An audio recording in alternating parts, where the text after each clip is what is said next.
Trabalho de geomorfologia, unidade 4.4, o relevo brasileiro, subunidade 4.4.3, estruturas geológicas da plataforma brasileira, domínios e morfoestruturas. O relevo e sua formação. Ao se estudar as formas de relevo e abordá-las como a expressão espacial da superfície, se consideram as relações entre forma e processo, constituindo-se no objetivo central do sistema geomorfológico. As formas de relevo expressam o reflexo do equilíbrio de forças de natureza diferentes, forças endógenas e exógenas.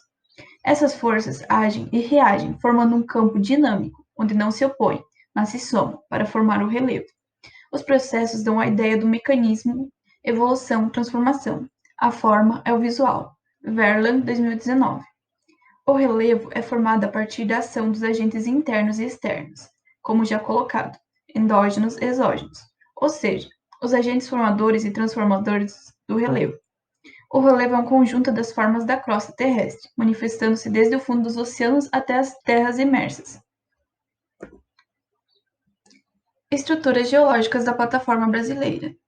Domínios morfoestruturais. Os dois principais domínios do Brasil são escudos cristalinos e bacias sedimentares. Dentro das bacias sedimentares tem os depósitos quaternários. Escudos cristalinos. Também conhecidos como crátons ou plataformas, tem-se constatado que núcleos de rochas arqueanas têm raízes na litosfera antiga e fria, que descem até cerca de 400 km de profundidade no manto inferior, e se comportam com maior rigidez e resistência diante de processos térmicos e tectônicos posteriores. Tais núcleos foram designados crátons, em grego, crato, rígido, Conde, 1997 e Alckmin, 2004. Geralmente constituindo planaltos e ricos em minerais metálicos como o ferro, formados por sedimentos vulcânicos há milhões de anos atrás, que vão desde rochas magmáticas até metamórficas, entre elas o granito. Cráton amazônico. No Brasil, os crátons têm área aproximadamente de 4,4 milhões de quilômetros quadrados, que corresponde a cerca de metade do território brasileiro. É a porção menos conhecida do país, sua delimitação é vaga. Compõe parte do Planalto Central brasileiro e do Planalto das Guianas, as províncias geológicas Rio Branco e Tapajós, de modo que essas áreas sejam seus limites meridionais e setentrional.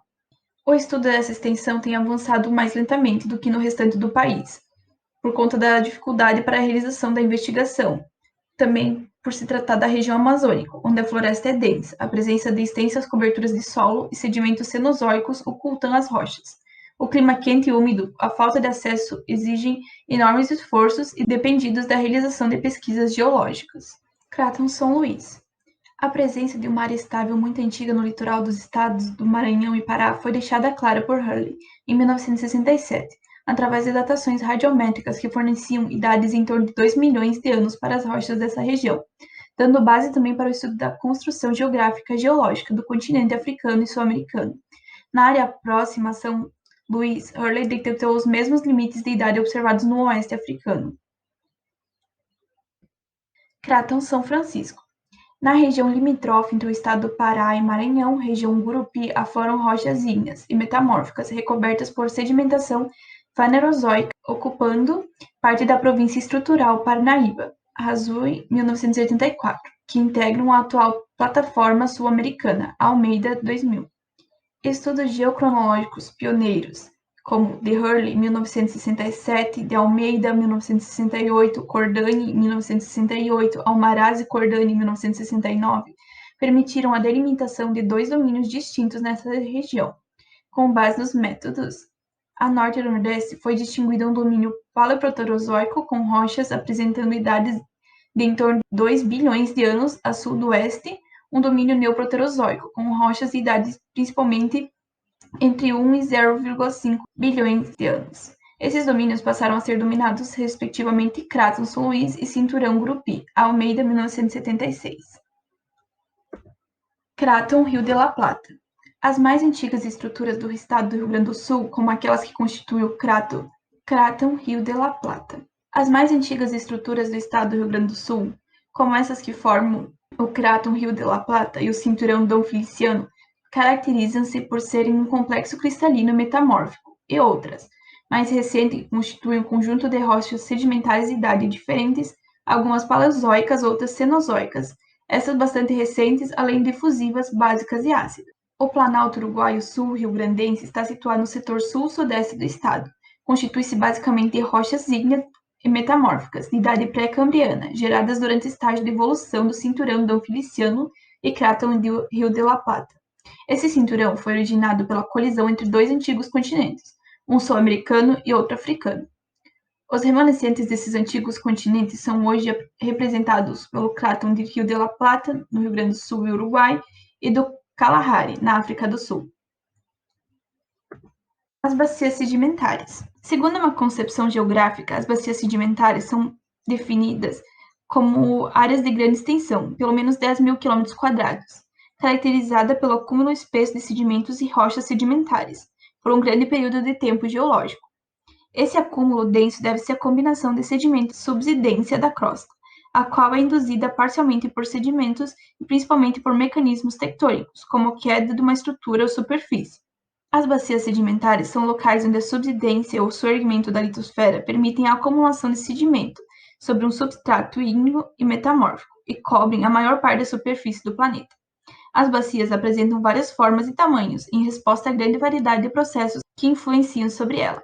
Subsidência e sedimentação cratônica pós-brasiliana foram iniciados no mesmo Ordoviciano, documentada nas bacias de Solimões do Amazonas, do Parnaíba e do Paraná.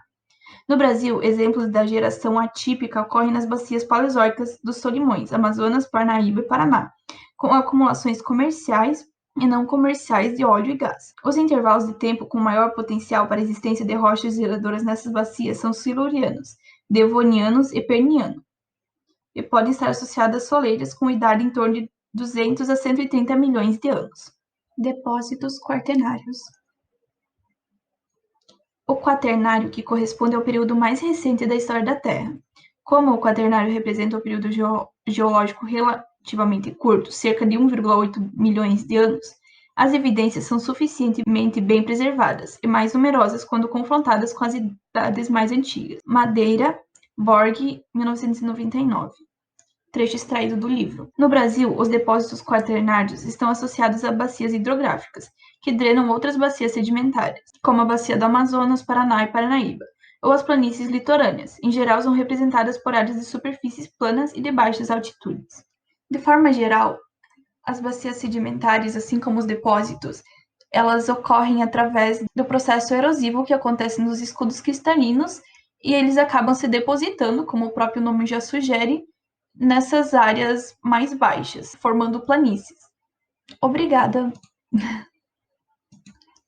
E as referências.